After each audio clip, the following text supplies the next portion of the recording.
All right, good morning, Little Miss Sunshine here, and today we are going to learn how to shade in a sphere. Yay. Okay, so here you can see on the screen, I've already created a few. I think this is probably my favorite one, so let's see how we do. All right, so let's first start out. The very first thing I need you to do today is create a value scale. Okay, I don't care if it goes from light to dark or dark to light. These are your shades. And then once you start adding white, it becomes a tint. 10, this is 100%, 90, 80, 70, 60, 50, 40, 30, 20, 10. Okay, this is really critical that you have this. Okay, let's just review the parts of your sphere. You obviously are going to have your light source. It can either come from this direction or it can come from this direction. It's entirely up to you, whatever you're more comfortable with. Again, here is your highlighted area. Okay, this is going to be your 10s and your 20s. Then we are going to move into your midtones, which I throw down about like a 30, 40. And then you have your cast shadow. Okay, that is around your 70s, 60s to 80s. And then your reflective light. Okay, again, that's around 10 to 20, which we'll get more into. And then we'll have a cast shadow, but we're not going to put our cast shadows in until we do our main still life. Okay, let's get started. All right, the first thing I'd like you to do is get a new layer. Okay, and then if you can, just grab your elliptical tool, hold down the shift key, make a perfect circle. All right, at this point, I am going to throw a very light stroke around it. That way I'm able to select it. So edit, stroke, throw 2's fine, center. Okay, and then I am going to throw a clipping mask on here. That way I'm just designing within. All right, so my light source is going to come from this direction here. And let's see here. Let me get my paintbrush. A little bit higher. And my opacity and flow are at 100%. First, I'm going to do what I call blocking in. All artists call it, something different. Oh, we lost it there. Okay, so I'm going to just block in some color here. Let me get my 10. So here's my highlighted area. Okay, and again, as you're blocking in, I want you to be conscientious of, or cognizant, shall I say, of the fact that I'm following the contour. Okay, I always want to think of it as a sphere. It's round. It's three-dimensional. And then I'm going to work my way up into my 40s. Okay. And as I'm working, I am now going to, let's see here. Let's do an 80 here because I'm going to be blending to make that darker.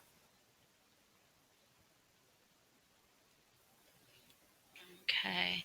And then my reflective light will be right here, and I'll add that towards the end. Just don't forget to add that.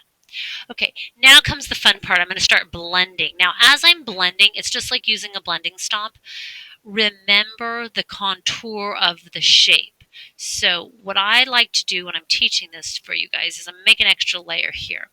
I'm going to show you. I always think of it as I call it your vertical blending is almost like a sunburst. So it's like a sun. It's coming out from the center. Okay, so that's your vertical blending. And then your horizontal blending is like either a smiley face or a boat. Okay, a sailboat. So again, remember, sunburst, sailboat, or smiley face. Sunburst, smiley face. So as you're shading, you're following this contour the whole time. If you decide not to, or you forget, and all of a sudden, which I've noticed people do is they start going diagonal, it's going to flatten out your project, or they go perfectly vertical or horizontal. That just doesn't work. Okay. All right, let's get back on this layer. All right, now I'm going to get my smudge tool. I like it to be around about a 36, maybe a little lower. Okay. You can zoom in. If you zoom in, then let's see here. Okay. So I'm going to put it at like a 30, 36. A little bit lower, and then I'm going to lower my brush size. Okay, all right, so now what I'm going to do is I'm going to start slowly blending in. Again, I'm following the, and I might have to up my strength a little bit to like 35. So I'm following that sunburst, and I'm smearing these layers. So I'm just working slowly, smearing, but again, totally staying true to the contour. I'm going over multiple times. Now, you can throw down more color. That's not a problem. Don't be afraid. Okay, and then now I'm going to start smearing it out to smooth out this section here. Okay, and I'm just working slowly. Now at this point, again, don't be afraid to increase your brush size. Okay, and then also don't be afraid to put down more color or make it smoother. Okay, so just keep working. And then also at the end, we will dodge and burn it. Oh, this isn't so bad. Okay, to lighten up sections. Wow, okay. Now, I might make this a little darker in here. Okay, and a little smoother. Now, maybe you're not so crazy about that line. Maybe it's a little too much. So then you can smooth it out some more. Okay. All right. Now I am going to darken this up a little bit, make sure it's a little.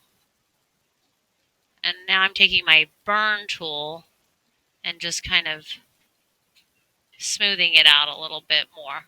Okay. All right. And then you might want to take your dodge tool and lighten that up just a hair. Okay, so it's kind of this dance between dodging and burning, smudging vertically and horizontally, and following the contour line. Okay, and then again, don't forget to throw in that reflective light there.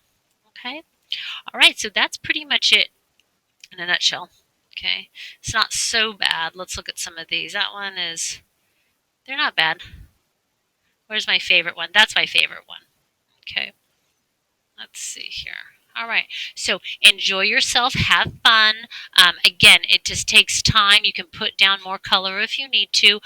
If you get to a point where you lose your dancing ants, it's real simple. Just get your magic wand, click in the white area, and then say select inverse. Boom. You're good to go. Okay? All right. Have a great time, and I can't wait to see them when they're finished, all in a still life.